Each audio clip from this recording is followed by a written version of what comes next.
घर में बच्चे खुशी, दो चार बर्तन ही है जिनकी भी पेदी फोटी है। कढ़ाई से लेकर पतीला तवा सबकी पैडी फूट चुकी है। आप लोगों की हिम्मत नहीं होती कि जरूरत का सामान लेकर आऊं।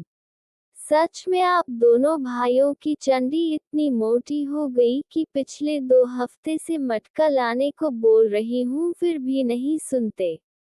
गए थे मटका लाने पर गर्मी के चलते एक मटका भी 400 का है। इतनी तो हमारी दिहाड़ी भी नहीं है। तो सुन लो कि चूल्हा जलाना है कि ठंडा पानी पीना है। दोनों बहू में गरीब हालात को देखते हुए चुप हो जाते हैं और अगले दिन नदी पर नहाने जाती हैं तो आरती की दिमाग की बत्ती जलती है। देवरानी जी, हमारी समस्या का समाधान तो हमारे आंखों के सामने ही था। हम खुद भी तो इस मिट्टी से माटी का घड़ा बना सकती हैं। आरती दीदी, मैंने कुमार को मटका बनाते देखा है और हमारी एक और समस्या का समाधान भी इसी मिट्टी से हो जाएगा।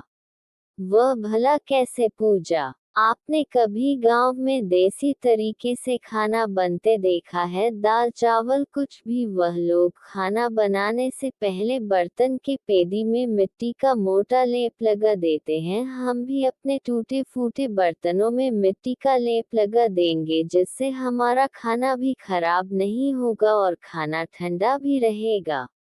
ये तरकीब तो हमारे लिए रामबाण उपाय है। इससे हमारा राशन भी खराब नहीं होगा। दोनों बहू में सबसे अच्छी गीली चिकनी मिट्टी नदी से घर ले आती है मटका बनाने के लिए। दोनों बहू में आंगन में मटका बनाने के लिए मेहनत कर रही थी तभी पड़ोसन उनकी खिल्ली उड़ाने आ जाती है। लगता है तुम्हारे परिवार के हालात बहुत बुरे हैं जो तुमने कुमार का काम शुरू कर दिया है। चलो अच्छा है, नमक रोटी का तो इंतजाम हो ही जाएगा। शांति चाची, आपको दूसरों के घर में ताक झाक करने के अलावा और कुछ काम नहीं है जो अपने घर में? तुम्हारे घर की ऐसी ऐसी ही चल रही होगी। चाहते अपने घर में ठंडी ठंडी हवा खाओ। आरती का तेरा जवाब सुन के शांति को मिर्ची लग जाती है। फिर कुछ देर बाद दोनों बहुएं मिलके एक बड़ा सा मटका बनाती है। बस आज इस मटकी को धूप में सुखा देते हैं और फिर इसे भट्टी में पका लेंगे और फिर कल से हम ठंडा ठंडा पानी पी पाएंगे। मतलब कल से हमें इस मिट्टी के घड़े का ठंडा ठंडा पानी पीने को मिलेगा। आज पूरा दिन मटका बनाने और मिट्टी धोने में कमर तेरी हो गई। मेरे तो पैरों में छाले पड़ गए हैं। मन करता है इस ठंडी ठंडी मिट्टी में अपने पैर में लगा लो बर्फ जितनी ठंडी है यह मिट्टी। रुक आरती बेटी, मैं तेरे पैर में मिट्टी का लेप लगा देता हूँ। वैसे भी यह मिट्टी लाभ करेगी, नुकसान नहीं। आरती की सास आरती के पैर में मिट्टी का लेप बनाकर लगा देती है। अरे माँ जी, यह मिट्टी का लेप तो चंदन के लेप जितना ठंडा और आराम दे रहा है। मेरी दादी के चबाने का जुगाड़ है। वैसे भी पहले के लोग चप्पल थोड़ी ना पहना करते थे। ठंड का मौसम हो या गर्मी का या बारिश का, सब नंगे पैर ही चला करते थे। इस कारण उनके पैरों में जलन और चले से पड़ जाते थे तो सब लोग यही ठंडी मिट्टी अपने पैरों में लगा लेते थे। वैसे माँ जी, पुराने जमाने के लोग भी नुस्खे का इस्तेमाल करके अपना जीवन बहुत बेहतर बना लेते थे। वैसे पूजा दीदी, काफी समय हो गया है, चलो खाना बनाते हैं। आरती रसोई में टूटे बर्तनों पर मिट्टी का मोटा लेप लगाकर खाना बनाकर सबको खिलाती है।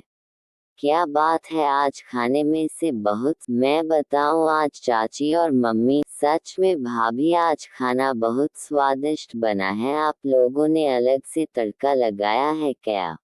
मैं बताऊं, आज चाची और मम्मी ने मिट्टी के बर्तन में खाना बनाया है इसीलिए बहुत स्वादिष्ट खाना है। अच्छा बहू, तुम दोनों ने इस गर्मी के मौसम में मिट्टी के बर्तन, मिट्टी का घर, मिट्टी का रसोई, सब कुछ मिट्टी में ढाल दिया है। अच्छा ही है माँ जी, हमारा ससुराल मिट्टी वाला है, वरना पहले तो यहाँ गर्मी में उबाल से जाते थे, अब तो बहुत ठंडक मिलती है। पूरा परिवार खाना खाकर सो जाता है, फिर अगले दिन दोनों बहुएं मिट्टी की रसोई में आकर खाना खाली करते हुए दिखती हैं। देखिए देवरानी जी, मिट्टी वाले बर्तन में रखा हुआ खाना अभी तक ठीक है, वरना पहले तो ताज़ा खाना बनाया हुआ भी 2-3 घंटे में खराब हो जाता था। मैं इसे बच्चों को दे देता हूँ, खा लेंगे। आरती दोनों बच्चों को बुलाकर सब्जी रोटी खाने को दे देती है। माँ, आप रोज रोज मसाले वाली सब्जी रोटी क्यों बनाती हो? मैं रोज रोज मसाले वाली सब्जी रोटी खा खा के तंग आ चुका हूँ। सब्जी रोटी नहीं खाओगे तो क्या खाओगे बेटा? माँ, मेरा मन ठंडा ठंडा दही रोटी खाने को मन कर रहा है। सच में बड़ी बहू, इतनी गर्मी में मसाले वाला खाना खाकर जी सा पक गया है। एक काम करो, आधा किलो दूध लाकर दही जमा दो, थोड़ा थोड़ा सब खा लेंगे। माँ जी, मैं दही जमा तो दूंगी, आपको पता तो है इतनी गर्मी में सुबह की जमी दही या तो खट्टी हो जाती है या फिर फट जाती है। भाभी, आपने इतने सारी मिट्टी से जुगाड़ बनाए हैं, आप एक मिट्टी की हांडी भी बना लो। वैसे भी मिट्टी की हांडी में दही का स्वाद हटके आता है। यह विचार तो मेरे दिमाग में आया ही नहीं था। मैं आज ही मिट्टी की हांडी और कुछ बर्तन बनाऊंगी। प्रीति की तरकीब सुनकर फिर आरती हांडी और कुछ नए बर्तन बनाती है।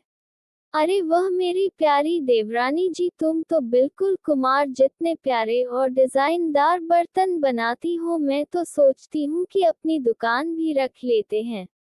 दीदी, अमीर लोग महंगे महंगे डिनर सेट छोड़कर मिट्टी के बर्तन क्यों खरीदेंगे? हमारे पास इसके अलावा और कोई चारा नहीं है, इसीलिए हम बना रहे हैं।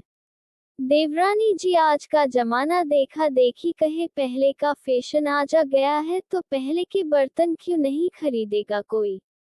दोनों में बात ही कर रहे थे, तभी पड़ोस की रमा उनके पास आती है और कहती है, अरे बहू, तुम दोनों के गुडों का कोई जवाब नहीं। इतनी सुंदर सुंदर मिट्टी के बर्तन बनाए हैं। मुझे भी अपनी रसोई के लिए डिनर सच बनवाना है, कढ़ाई चम्मच प्लेट सब कुछ बनवाना है। तुम बस कितने पैसे दोगी बता दो। पड़ोस वाली कोठी वाली रमा की बात सुनकर दोनों बहुएं एक दूसरे की शक्ल देखने लगती है। आंटी जी, मिट्टी लाने में और बर्तन बनाने में बहुत ज्यादा मेहनत लगेगी, तो मैं आपसे 4,000 रुपए लूंगी। 4,000 क्यों? मैं तुम दोनों को 5,000 दूंगी, मगर तुम दोनों मेरे बर्तनों को बनाने की तैयारी शुरू कर दो, क्योंकि 2 दिनों में मेरे गांव से कुछ मेहमान आने वाले हैं। उन्हें मिट्टी के बर्तनों में खाना खाने का बहुत शौक है।